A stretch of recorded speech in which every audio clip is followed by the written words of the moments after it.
అందరికీ నమస్కారం. నా పేరు రమ. అందరికీ భోగి శుభాకాంక్షలు. అనుకోని పెళ్ళి 35వ భాగం. రచయిత గీతాంజలి గారు. అర్జున్ ప్లీజ్, సాగుతోంది కదా అని ఇంకా లాగడం కరెక్ట్ కాదు. సో నా మాట విను. ఎంత త్వరగా వీలైతే అంత త్వరగా తనకి చెప్పేసి నీ లైఫ్ని ఇంకా ముందుకు తీసుకొని వెళ్ళండి అన్నాడు కార్తీక్. Just 5 days. ఆ తర్వాత అది వద్దన్నా కూడా ఎత్తుకొని మరీ పారిస్ తీసుకొని పోతా. ఆ తర్వాత సంగతి తర్వాత చూద్దామన్నాడు అర్జున్. ఏంటో ఎవడి ప్లాన్లు స్ట్రాటజీలు వాడుకున్నాయిగా, కానివ్వండిరా మీ ఇష్టం అన్నాడు కార్తీక్. సరే అదంతా వదిలే, పోలీస్ సెక్యూరిటీకి సంబంధించిన సాఫ్ట్వేర్ బిడ్డింగ్ ఉంది కదా, ఆ ప్రాజెక్ట్ మీద వర్క్ చేస్తున్న టీం నా దగ్గరికి పంపించు, నేను మాట్లాడాలి వాళ్ళతో అన్నాడు అర్జున్. అర్జున్ నీకు విషయం తెలుసా, వైష్ణవి అమర్ కూడా ఆ ప్రాజెక్ట్కే బిడ్ చేస్తున్నారు. అది అఫీషియల్గా వాళ్ళ company first take over project అంట అన్నాడు కార్తీక్. ఓ ఇంట్లోనే కాంపిటీషన్, సూపర్ రా బావా అన్నాడు నవ్వుతూ. మూసుకొని పని చేయిబే, కలికాలం రా, చెల్లించేసుకోబోయే బావగారిని పట్టుకొని ఇన్ని మాటలు అంటున్నావు నువ్వు, సాగుతోంది నీకు అలాగా అని అనుకున్నాడు కార్తీక్. నా మీద ఏడ్చింది చాలే కానీ పోయి వర్క్ చేయి అని అన్నాడు అర్జున్. సాయంత్రం బయలుదేరుతాను అని అంది భూమి. కానీ ఆవేశం ఆగక మధ్యాహ్నమే స్టార్ట్ అయ్యింది. రాత్రి అతని ఇంటికి వచ్చేటప్పటికే ఆమె వచ్చేసింది ఇంటికి. అతని కోసం వెయిట్ చేస్తూ అర్జున్ రూమ్లోకి వచ్చేటప్పటికి లేత చేతులు అతని చుట్టూ చేరిపోగా వీపు మీద తల ఆంచి కళ్ళు మూసుకుంది భూమి. ఆమె స్పర్శ తాగి 2 రోజులైందేమో. మౌనంగా ఉండిపోయాడు. ఆమె పరిమళాన్ని స్పర్శని ఫీల్ అవుతూ మిస్ అయ్యాను మిమ్మల్ని అని అంది. అందుకే వచ్చేసాను అన్నిటికీ అని గొనిగి, అర్జున్ గారు మీరు ఎవరైనా లవ్ చేశారా అని అడిగింది భూమి. అస్సలు ఊహించలేదు ఆ ప్రశ్న. అతను అడుగుతుంది అనుకున్నాడు కానీ మరీ ఇంత త్వరగా అనుకోలేదు. స్పెషల్ మూమెంట్ని స్పెషల్గా సెలబ్రేట్ చేయాలి అనేది అతని ఆలోచన. అన్నాడు వినిపించినట్లు. అదే మీరు ఎవరైనా ప్రేమించారా అంటున్నాను అంది. మౌనం అతని నుండి. మౌనం అర్ధంగీకారం కింద తీసుకోవచ్చా అర్జున్ గారు అని సాగదీసింది. పూర్తి అంగీకారం కిందే తీసుకో. అంటే నువ్వు అనుకున్నదే, మరి నాకెందుకు చెప్పలేదు ఉక్రోషంగా అడిగింది. నువ్వెప్పుడు నన్ను అడగలేదు. నా గురించి అడిగినప్పుడు మీ గురించి చెప్పాలి కదా, నీ గురించి నేను అడిగినప్పుడు నా గురించి నువ్వు అడగాలి కదా. తొండి ఇదే కరెక్ట్. నేను ఒప్పుకోను. ఒప్పుకుంటే సౌతిని తెచ్చి ఇంట్లో పెట్టేద్దామని పెద్ద ప్లానే వేశారుగా. మూతి 30 వంకర్లు తిప్పింది. ఒప్పుకోకపోయినా తీసుకొస్తాను. ఎలా అది నీకే తెలుస్తుంది. ఛాలెంజ్ చేస్తున్నారా? డౌటా? అయితే రండి చూసుకుందాం. మీ ప్రతాపము నా ప్రతాపము అంది భూమి. చా అన్నట్టు ఒక లుక్ విసిరాడు. నేను మీ వైఫ్ని, కొంచెం టైం తీసుకున్నా మీరు నన్నే లవ్ చేయాలి, అది రూల్ అంది జడ వెనక్కి విసిరి కొడుతూ. ఏంటి ఈ జడతో చంపేస్తావా నన్ను? మిమ్మల్ని కాదు ఆ అమ్మాయిని చంపేయాలని గొనిగి, అయినా ఆ అమ్మాయి ఏం చేసిందిలే, ప్రేమించింది ఇతను కదా అనుకొని మళ్ళీ ఒక క్షణం ఆగి, ఆ అమ్మాయి మిమ్మల్ని లవ్ చేస్తోందా అర్జున్ గారు అంది. అన్నాడు. మరి తనని ఎందుకు పెళ్లి చేసుకోలేదు? తను వాళ్ళ హస్బెండ్ని ప్రేమిస్తోంది. అయ్యో, మూవ్ ఆన్ అయిందన్నమాట. అవ్వలేదు మరి. అతన్ని ప్రేమిస్తోంది, నన్ను ప్రేమిస్తోంది. అంతమందిని ఎలా ప్రేమిస్తారు? చిరాగ్గా మొహం చిట్లించింది. అది తనకి సంబంధించిన విషయం కదా, కానీ వాళ్ళ హస్బెండ్ పాపం కదా, వాళ్ళ ఆయనకు కూడా తెలుసు. ఏమని? అదే మా ప్రేమ గురించి. చీచి, ఇదెక్కడ దరిద్రం అర్జున్ గారు అని అంది చిరాగ్గా. అదంతే. సింపుల్గా భుజాల్ని కదిలించాడు అర్జున్. అయితే ఇప్పుడు నాకు డివోర్స్ ఇస్తారా? కలలో కూడా ఇవ్వను. మరి అతనికి ఇద్దరులాగా మెయింటైన్ చేస్తారా? కళ్ళెర్ర చూసింది. అంతే, నేను అస్సలు ఒప్పుకోను అని అంది భూమి.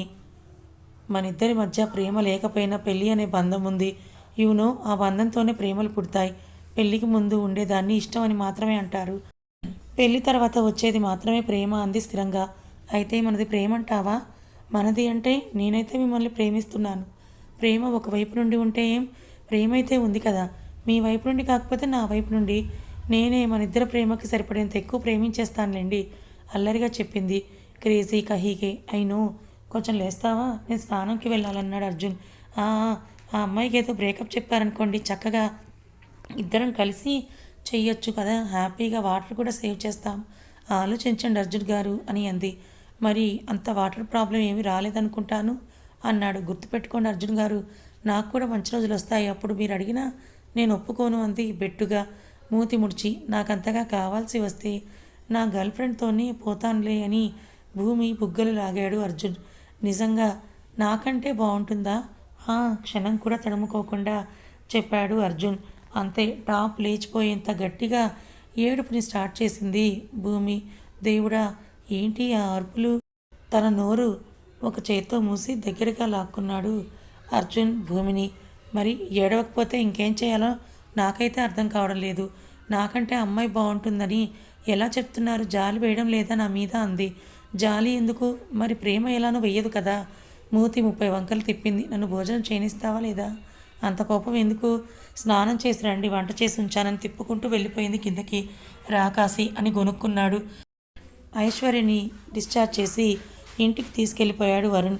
బిడ్డని కోల్పోయిన బాధ అతనిదైతే అతని మౌనం వెనుక అసహనం ఆమెది. ఆ బేబీ లేకపోతే నేను అక్కర్లేదా? ఆ బేబీ కోసం మాత్రమే నేను కావాలా? చిరాకు ఆమెకి. ఇంటికి డిశ్చార్జ్ చేసిన తర్వాత వారం రోజులకు ఒకసారి చొప్పున ఒక 2 months రమ్మని చెప్పింది డాక్టర్. ఆ రోజు అలానే ఐశ్వర్యం తీసుకుని హాస్పిటల్ స్టార్ట్ అయ్యాడు వరుణ్. దారి మధ్యలో కూడా అతని మాట్లాడకుండా మౌనంగా ఉండటం తనకి నచ్చలేదు. తాడో పేడో తేల్చేసుకోవాలని పంతం ఆమెది. ఇప్పుడు దేనికి నా మీద అంత పగ నీకు అని అడిగింది కోపంగా. పగ విస్తుపోయి చూశాడు. మరి చక్కగా అర్జున్తో నా పెళ్ళి అవుతుంటే వచ్చి విడగొట్టి నన్ను నీ కొంపకి తీసుకొచ్చావు. అక్కడ నుండి నీ బిడ్డ ఉన్నంత వరకు కూడా బాగానే ఉన్నావు. ఇప్పుడు ఆ బిడ్డ లేదు. సో నీకు నా మీద ప్రేమ లేదు అంతేగా. సో ఇంకా పుట్టని ఫీటస్కి ఉన్న విలువ నాకు లేదు అంతేగా అంది చాలా సీరియస్గా. బేబీని ఫీటస్ అని సంబోధించడం అస్సలు నచ్చలేదు వరుణ్కి. అరే, కాస్తైనా ప్రేమ చూపించదు ఆ బేబీ మీద? ఎంతసేపు తన సంతోషం గోల అంతేనా? పక్కనున్న మనుషుల జీవితాలు తనకు అక్కర్లేదా? అసలే తిక్కులో ఉన్నాడేమో. పూర్తిగా సహనం నశించింది అతనిలో. అవును, విలువలేదు. అయినా నా బేబీ అని మాటిమాటికి అంటే అవును, అది నా బేబీనే. కానీ ఇష్టం లేకుండా నీ కడుపులోకి రాలేదు కదా. తమరికి ఇష్టం అవ్వడం వల్లే కదా ప్రతిదీ జరిగింది. ఇప్పుడు ప్రతి దానికి నన్ను బ్లేమ్ చేస్తావెందుకు? అయినా అర్జున్తో పెళ్ళి అని చస్తావేంటి? ఇప్పుడే పోయి చేసుకో, నాకు అనవసరం. ఈరోజు నీ చెకప్ అయిపోయాక నువ్వు ఎక్కడ దింపేయమంటే అక్కడ దింపేస్తాను. నీకు నచ్చినట్టు ఏడు. ప్రేమతో దగ్గరికి వస్తే చాలదు మనకి అని విసుగ్గా చెప్పాడు. వదిలే, నేను మా ఇంటికి పోతాను. నీ తలనొప్పైనా నాకు వదులుతుంది చిరాగ్గా అంది ఐశ్వర్య. మంచిది. స్టీరింగ్ని ఒక్కటేసి కిందకి దిగాడు పళ్ళు నూరుకుంటూ. హాస్పిటల్లోకి వెళ్ళిపోయింది Aishwarya.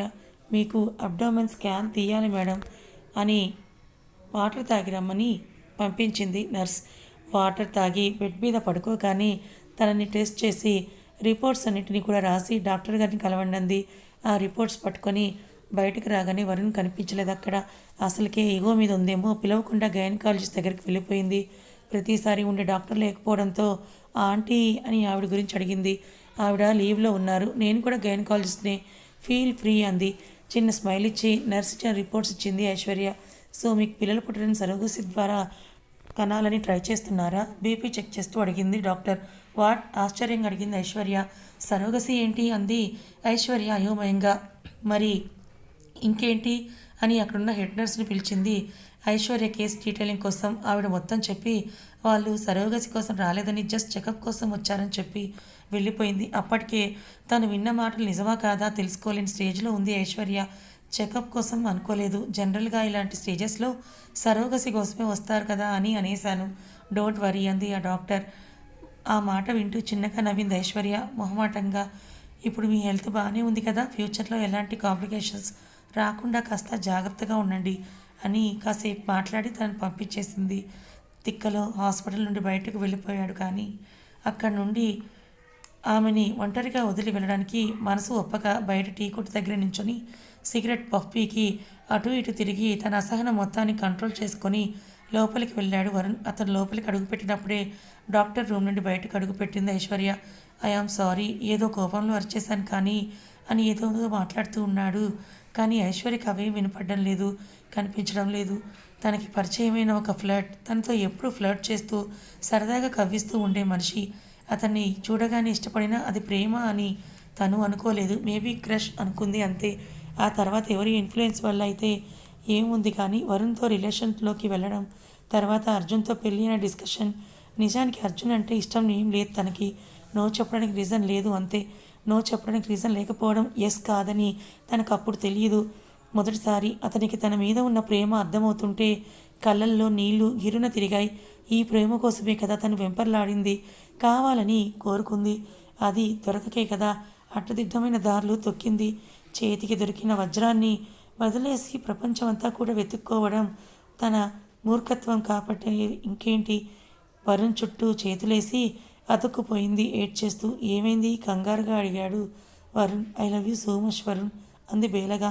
I love you too baby. ఏమైంది ఇప్పుడు? దానికి ఏడుపు ఎందుకు? మనకి మరి పిల్లలు పుట్టరా?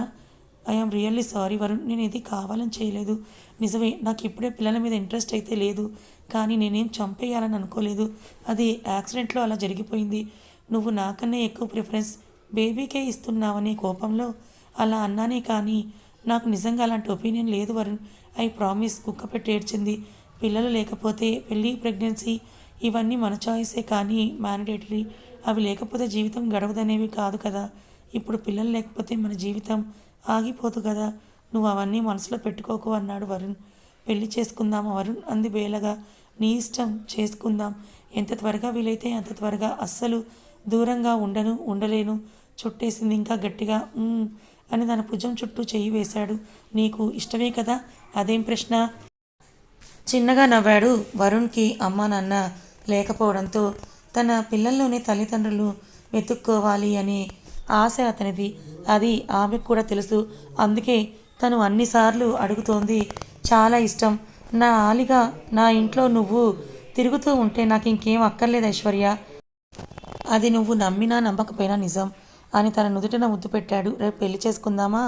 లేడీకి లేచిందే పరుగన్నట్టు ఈ లేడీకి కూడా ఆలోచన రావడమే తడువులా ఉందే. అవన్నీ నాకు తెలియదు. మీ ఇంట్లో వాళ్ళని ఒప్పించవా? ఏమని ఒప్పించాలి వరుణ్? నేను అస్సలు ఫేస్ చేయలేని వాళ్ళని. నాకు చాలా భయంగా ఉంది. టైం వచ్చినప్పుడు అన్నీ అవే జరుగుతాయిలే. సరే అయితే రేపే పెళ్లి చేసుకుందాం. అడిగి వచ్చిన అదృష్టాన్ని కాదంటానా అని నుదుటిన ఢీకొట్టి రిజిస్టర్ ఆఫీస్కి ఫోన్ చేసి స్లాట్ని బుక్ చేసుకున్నాడు వరుణ్. తర్వాత రోజే పెళ్ళి. ఫ్రెష్ అయి వచ్చిన అర్జున్కి డిన్నర్ వడ్డిస్తూ ఎంగేజ్మెంట్ బాగా జరిగింది కదా అంది భూమి. పెళ్ళి కూడా ఇంతకంటే బాగా చేద్దాంలేండి. కానీ మీరు అలా సడన్గా వచ్చేయడం బాలేదు అర్జున్ గారు. కార్తీక్ ఎంత ఫీల్ అయి ఉంటారు. కొంచెం అర్జెంట్ అన్నాడు అర్జున్. తర్వాత కలిసి మాట్లాడండి అర్జున్ గారు.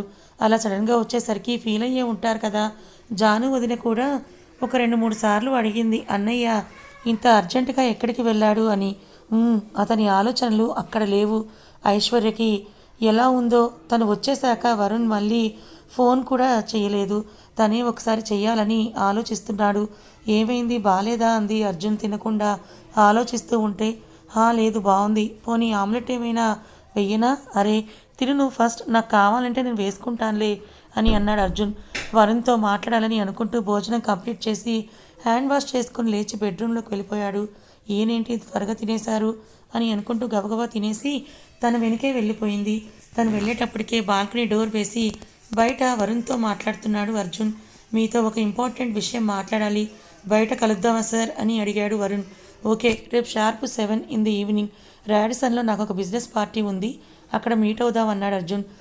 ఓకే సార్ అని కాసేపు మాట్లాడి కాల్ కట్ చేశాడు వరుణ్. అప్పటికే బటర్ మిల్క్ గ్లాస్ పట్టుకొని అతను ఎప్పుడు తలుపు తీస్తాడా అన్నట్టుగా ఎదురు చూస్తున్న భూమినే చూసి డోర్ తీసి తన చేతిలో ఉన్న గ్లాస్ తీసుకొని, నేను చూడకపోతే డోర్ ఓపెన్ చేసి నువ్వే రావచ్చు కదా, అలా వెయిట్ చేస్తారా ఎవరైనా అని అడిగాడు అర్జున్ కోపంగా. ఎవరితోనో మీరు కాల్ మాట్లాడుతున్నారు కదా అర్జున్ గారు అని నసిగింది. ఒక్కటిస్తా, ఇట్లాంటి పిచ్చి పనులు చేస్తే కోపంగా చెప్పాడు. అన్నింటికీ కోపమే మీకు. గొనిగింది చాలు కానీ వెళ్ళి పడుకో. ఇప్పుడే కదా తిన్నాను. పిక్కమొహం వేసింది. ఇంకేం చేస్తావు? మీరేం చేస్తారు? నాకు వర్క్ ఉంది. చేసుకుంటాను. మూతితో పాటు జడ కూడా 30 వంకలు తిప్పి వయ్యారంగా నడుచుకుంటూ వెళ్ళిపోయింది. అతనికి ఎదురుగానే ల్యాప్టాప్ పట్టుకొని కూర్చొని నిద్ర వచ్చినంత వరకు ఏదో కెలికి నిద్ర ఆపుకోలేక ల్యాప్టాప్ని తలగడగా చేసి ప్రశాంతంగా పడుకుంది. తను పడుకున్నా మాకేం సంబంధం లేదన్నట్టుగా నాన్ స్టాప్గా ప్లే అవుతూనే ఉన్నాయి. ఆమె చూస్తున్న యూట్యూబ్ వీడియోలు. ఇంటీరియర్ డిజైనింగ్ సంబంధించిన ఏదో కోర్స్ చేస్తోంది కాబట్టి ఇంత కష్టంగా వింటోంది. ఆ కోర్స్ పాస్ అవ్వడం కోసం ఆమె కష్టాల్ని చూసి నవ్వొచ్చిన అతనికి ల్యాప్టాప్ని మూసి పక్కన పెట్టేసి తనని లేపి తలగడ మీదకి చేర్చాడు. నిద్రలో సునామీ వచ్చినా లేవదు దెయ్యం అని తన వైపు చూసేసరికి మహా ముద్దుగా అనిపించింది అతనికి. బుగ్గ మీద చిన్నగా కొరికి దుప్పటి కప్పేసి అమర్ కేస్ అప్పచెప్పిన ఏసీపీ రుద్ర ఫోన్ చేస్తూ ఉండడంతో లిఫ్ట్ చేసి వెళ్ళిపోయాడు బయటకి. కథ ఇంకా ఉంది. మరి అమర్ కేస్ డీల్ చేస్తున్న రుద్ర ఏం చెప్పబోతున్నాడు అర్జున్తో? మరో పక్క ఐశ్వర్య వరుణ్ మొత్తానికి పెళ్లి చేసుకోవాలనుకున్నారు. ఐశ్వర్య కూడా వరుణ్పై ఉన్న ప్రేమని తెలుసుకుంది. మరి ఇప్పుడు ఈ విషయం తెలిసిన కిషోర్ గారు ఎలా రియాక్ట్ అవుతారు? అర్జున్కి ఈ విషయం వరుణ్ చెప్తాడా? మరి భూమి అర్జున్ ప్రేమించింది తననేనని తెలుసుకుంటుందా లేదా? అమర్ వైష్ణవి ప్రేమని అర్థం చేసుకుంటాడా? తెలుసుకోవాలనుకుంటే ఛానల్ని ఫాలో అవ్వండి. కథ నచ్చితే లైక్ చేయండి, మరి కొంతమందికి షేర్ చేయండి. ఇలాంటి మరిన్ని మంచి కథల కోసం మన ఛానల్ని సబ్స్క్రైబ్ చేసుకోండి. Thank you so much for watching.